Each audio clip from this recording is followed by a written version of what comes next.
Hola, salut à tous. Le très attendu chapitre 114 de Kagura est là. Et là, ce chapitre-ci, c'est le deuxième chapitre de la deuxième partie du manga et aussi le deuxième chapitre du flashback qu'on a commencé la semaine dernière qui nous montre en gros la guerre de Seitei, ou en gros comment elle s'est déroulée, ce qui s'est passé, pourquoi elle a eu lieu, en gros de ce qu'on a vu jusqu'ici au premier chapitre.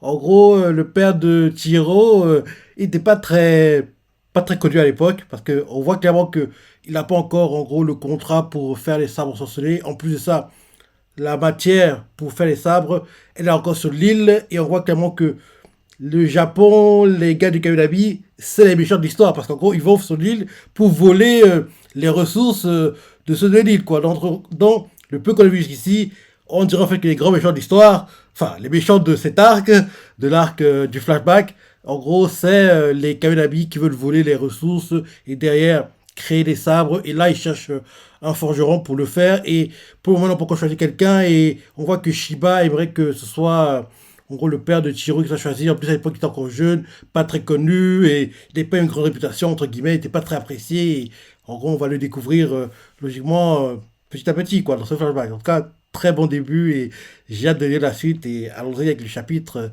114. Donc, première page, le petit chapitre c'est Kuishige Okuira. On nous montre quand il était plus jeune, quoi. Il a un katana au dos, en gros, il porte un katana, il est en train de sucer, en gros, des bonbons, quoi. Et non, non, non, c'est Mashiro. Lui, c'est Mashiro, le gars qu'on a découvert la semaine dernière qui bosse avec, en gros, Shiba. Donc, on nous présente Shuji Mashiro, 18 ans, travaille au bureau des sorciers. Il a un an de moins que Shiba. Et bien sûr, je fais la pub. Le tome 10 est en vente au Japon. Allez l'acheter, s'il vous plaît. Ok. Maintenant, notre message. Début de l'arc narratif de la guerre de Seitei. Ok. Et là, on nous montre en gros une maison et quelqu'un fait. Dans un laboratoire de recherche situé dans la banlieue de Tokyo. Depuis l'apparition du petit pays, les meilleurs scientifiques du pays ont été convoqués dans ce laboratoire pour un projet estampillé secret d'État qui consiste à étudier le Datenseki, ce mystérieux minerai capable de produire une énorme quantité d'énergie. Et là aussi, tout le monde, quelqu'un qui est en train de manger, il fait Ah, c'est une mauvaise idée. Alors, on remontre Shiba et Machiro en train de parler pendant qu'ils mangent. Et là, les deux fait Shiba fait C'est une mauvaise idée. Derrière, Machiro lui fait Ok, la chaîne n'avance pas, mais vous voulez montrer la pierre à qui déjà? Et Shiba fait À un ami d'enfance qui est forgeron. Ah, il était ami d'enfance. Shiba est en train de manger les nouilles. Et Machiro lui fait Vous n'aspirez pas les nouilles, c'est. Vous n'aspirez que les. Ah, tu m'as parlé. Vous n'aspirez pas les nouilles. C'est indigne d'un fonctionnaire, ça. Et là, je continue en disant Et puis, Kuishiguira, j'ai entendu parler de lui. C'est qui ce type? Oh, Daleda. On n'est pas perdu. On voit Shiba en train de marcher en mangeant. Il lui fait Au fait, le sabre que tu portes, c'est celui que je t'ai offert, non? Et Machiro lui fait Oui. Et là, on montre un flashback. En gros, il offre le sabre. Et là, Shiba fait T'as 18 ans, alors il te faut une lame super, super classe. Machiro fait Merci. Et là, derrière, retour présent du flashback. Et Shiba lui fait C'est Okuira qui l'a forgé. Machiro choqué fait Quoi? Sérieux? Et là, Shiba lui fait Comment tu le trouves? Machiro dégaine le sabre et fait Bah, je trouve que c'est un bon sabre. Et Shiba lui fait Pas vrai? Okuira s'entraîne à forger depuis qu'il a 12 ans. Il a fugué plusieurs fois, mais il est tout revenu. Et là, derrière, Machiro fait Ça va être dur pour lui. Et là, derrière, Shiba fait Il se prend des trucs dans la tronche dès qu'il rate. Il se prend des trucs dans la tronche dès qu'il ratait. Et là, Machiro fait Comment vous avez pu rester aussi calme? Et là, Shiba lui fait Il vend rarement des sabres, donc son nom n'est pas encore connu. Mais c'est un vrai pro. Et Machiro lui fait Mais Shiba, c'est votre ami d'enfance. Il doit être à peu près. Il doit être un peu timbré, non? Et, et là, Shiba lui fait Je dois le prendre comment ça?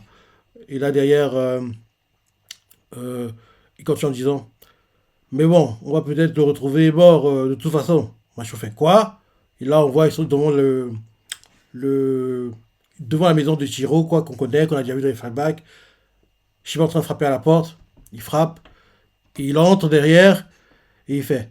Non, il fait. Il est peut-être mort. Macho fait quoi? Ce serait triste. Et là, je crois que c'est ouvert. Ils entrent. Macho fait. C'est ouvert. Shiba fait. Il ne sait pas fermer la clé. On va regarder à côté de la forge. On voit que c'est très en désordre, très sale. Ouais, on voit clairement que oui, il nettoie pas sa maison, hein. Tout est sale, tout est sale quoi, et pas nettoyé quoi. Il y a les, genre, les poubelles partout, les casseroles, en gros, les casseroles qui ont été vidées mais pas nettoyées quoi. Donc tout est sale, c'est dégueulasse, hein. C'est dégueulasse. Le frigo pareil, tout est dégueulasse, mal rangé. On voit je sais pas qui ouvre le frigo, il fait ouais, il est clairement sur la paille. Et là derrière, moi je refais ah, il est mort. Enfin, je crois. En gros, il trouve le père de Chiro par terre, quoi, évanoui par terre. Et là, on le voit qui se réveille. Et là, Shiba fait il est ou pas? Et on voit que Kushigi se réveille et fait hein? T'es qui, toi? En regardant Mashiro. Et là, Mashiro fait il est vivant! Enchanté! Et là, derrière, Shiba arrive et fait salut, Okuira. Tu fous quoi? Et Okuira lui fait je me suis évanoui à cause de la faim. Et, euh, et là, derrière, Shiba lui fait c'est habituel chez toi. Et là, derrière, Mashiro fait pourquoi vous prenez vos aises par terre? Et là, on voit Okuira qui fait des nouilles sautées. Euh, et, il a fait oups, tu sens ça. D'un coup, il se lève, quoi. Il fait à boule. Parce qu'il a faim, quoi. Il se lève d'un coup, il fait front contre front avec Shiba. Il fait à boule, la nourriture, quoi. Et Shiba lui fait t'as trop les crocs, toi. J'ai déjà tout bouffé. Derrière, on voit que le petit commence à s'énerver. Shiba lui fait du calme. Je te donnerai à manger si tu regardes ça. Et là, d'un coup, il regarde dans sa poche. Il sort la fiole avec le Datenseki. Il montre au petit qui est en train de baver, quoi, parce qu'il a faim. Et Shiba lui fait dis-moi tout ce que tu sais de cette pierre.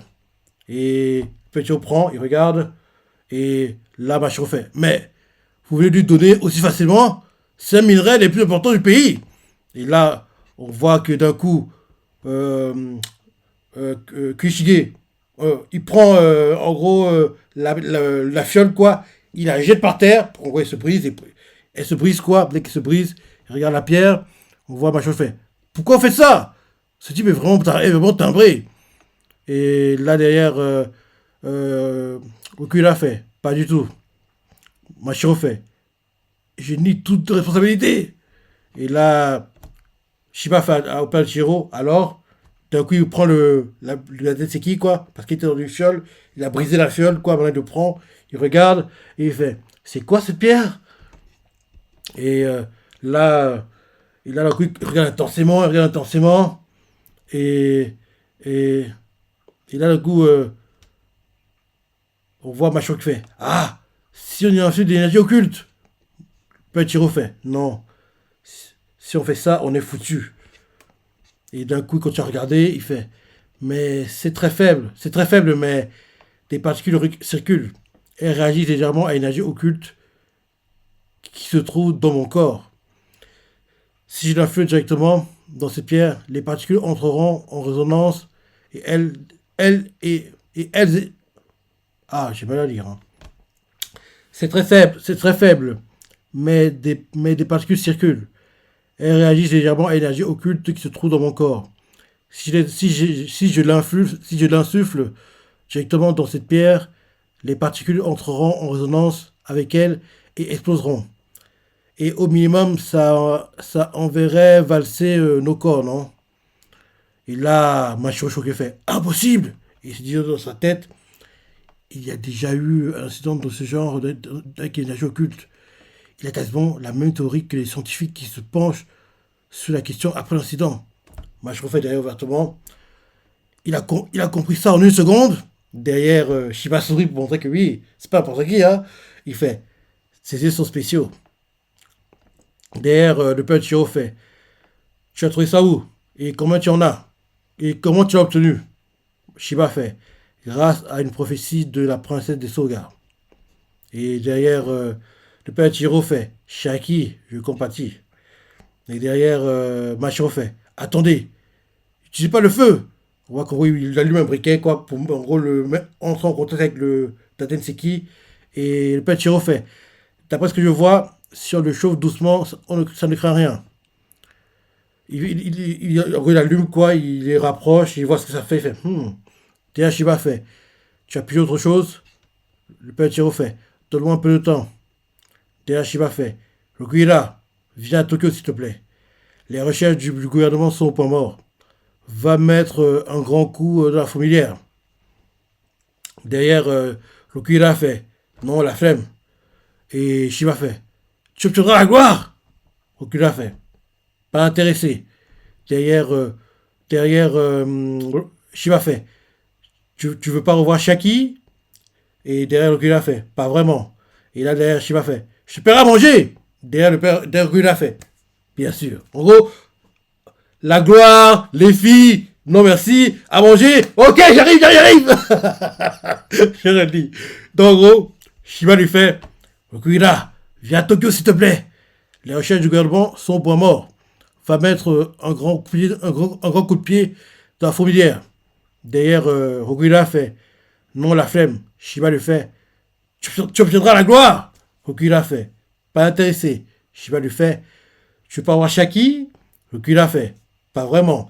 Je sais pas pourquoi, mais je me dis que Shaki, là, dont il parle là, c'est logiquement, potentiellement, la mère de Chihiro. Je pense à elle. Et vu comment elle a été présentée, c'est une fille qui a un rôle qui vient d'une famille très très puissante. Donc, je me dis que logiquement, c'est la mère de Chihiro. Donc là, il n'est pas intéressé, mais étant à Tokyo, on la voit souvent, ils vont se rapprocher, et naturellement, le couple va se former, et Chihiro va naître. Je pense que c'est sa mère. Donc, en gros, je redis. Shiba fait, Okuira, viens à Tokyo s'il te plaît. Les recherches du gouvernement sont au point mort. Va mettre un grand coup de pied dans la fourmilière.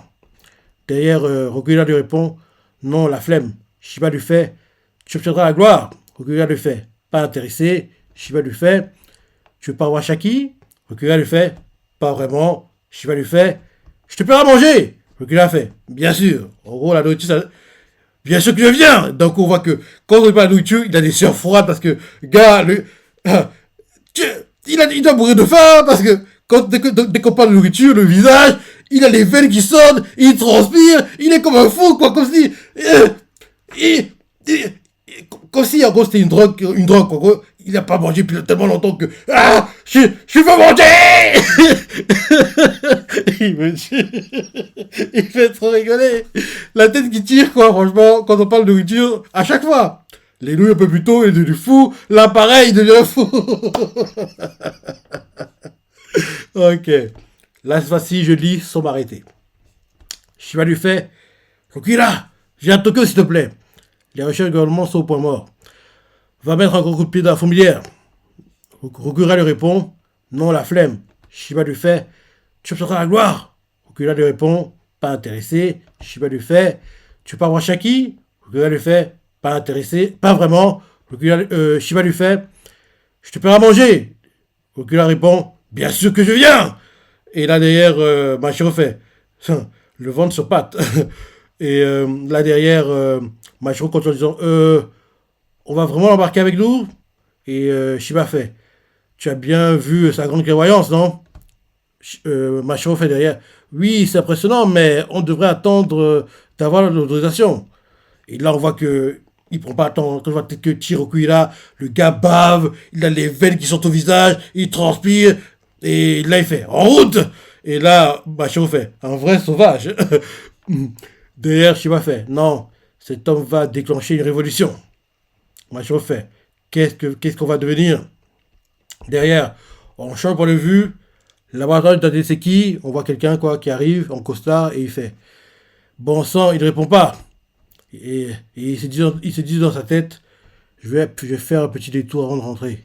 Shiba ne va pas causer d'ennui, je t'en supplie. Derrière, quelqu'un arrive et fait bon, il fait bonjour. On le fait. En gros, il rencontre quelqu'un quoi, il fait bonjour. Et je suis Asumi du bureau des sorciers. Et la personne dans le laboratoire fait vous ne vous cachez même pas, je suis surpris. Asumi fait Vous n'êtes qu'une poignée à être au courant. Tous ceux présents au laboratoire sont soit des chercheurs, soit des gens liés au gouvernement. Une barrière entoure le bâtiment et le dissimule, alors seules quelques personnes du bureau des sorciers gardent cet endroit. La personne qui parle du fait. Je ne pensais pas que des scientifiques seraient intéressés par la vie d'un forgeron. Et là, ah, ok, en gros, et là, ok, c'est un forgeron. En gros, Asami, là, qu'on vient de montrer, il parle avec un forgeron dont on nous cache la tête. Dans le forgeron fait. Je ne pensais pas que les scientifiques seraient intéressés par la vie d'un forgeron. Ils doivent vraiment être dans une impasse. Et derrière, Asami fait. Vous vous distinguez énormément des forgerons ordinaires. On aimerait avoir votre opinion. Dans cette société où le sabre est roi, on dénombre au Japon environ 2000 forgerons, un chiffre complètement aberrant. Parmi eux, ceux dont la technique de création de sabre est reconnue par l'État sont qualifiés de trésors nationaux et sont les forgerons les plus influents. Et on n'en compte que trois. Cet homme est l'un d'entre eux. Et là derrière, Asami fait. Et là, le forgeron fait. J'ai pris un jour de congé de mon travail principal. La forge est votre. Et là, Asami fait. La forge est votre deuxième travail. Et là, on nous met fermé aujourd'hui. La forge, quoi. Pardon de la occasionné. On nous présente le gars, quoi, le forgeron. Il s'appelle Subaru Urita. On le connaît, on l'a jamais vu. Et il fait. Je veux en finir vite. Pour retourner faire des sushis. Et le forgeron. Et Asami lui fait. On parle d'un projet d'État, vous savez. Et là, on nous présente quoi? Subaru Urita, maître de sushi. En gros, comme forgeron, ça paye pas assez. En gros, c'est un travail, entre guillemets, supplémentaire, quoi, à côté qui fait, mais le travail de base qui fait les sushis, quoi. Et là, fin du chapitre, on nous met, ce n'est pas n'importe qui. Et là, c'est la fin du chapitre. Ok, ok, ok. Subaru Urita. Donc, il faut comprendre par là que le petit héros va être celui qui va récupérer le contrat. Parce que le gars que le gouvernement va embaucher, c'est Subaru Urita. Mais il y aura une sorte de duel entre eux, quoi, pour savoir qui est le meilleur. Et logiquement, derrière, le petit héros, le Kira va récupérer le contrat et celui qui va faire les stars sorcelés. C'est vrai, c'est ça. Donc, bon chapitre. Et j'ai encore du mal à parler, hein, ça m'énerve. Sinon, bon chapitre. Et j'ai donné la suite comme d'hab. Hein. Vraiment, il était bien. Et ça doit être dingue le prochain. Et vraiment, ce flashback, il est top. Et franchement, j'adore. J'adore. Donc, voilà le chapitre 113, 114. Dis-moi ce que tu as pensé, les pages que tu as préférées, les commentaires, like et. Allez, salut!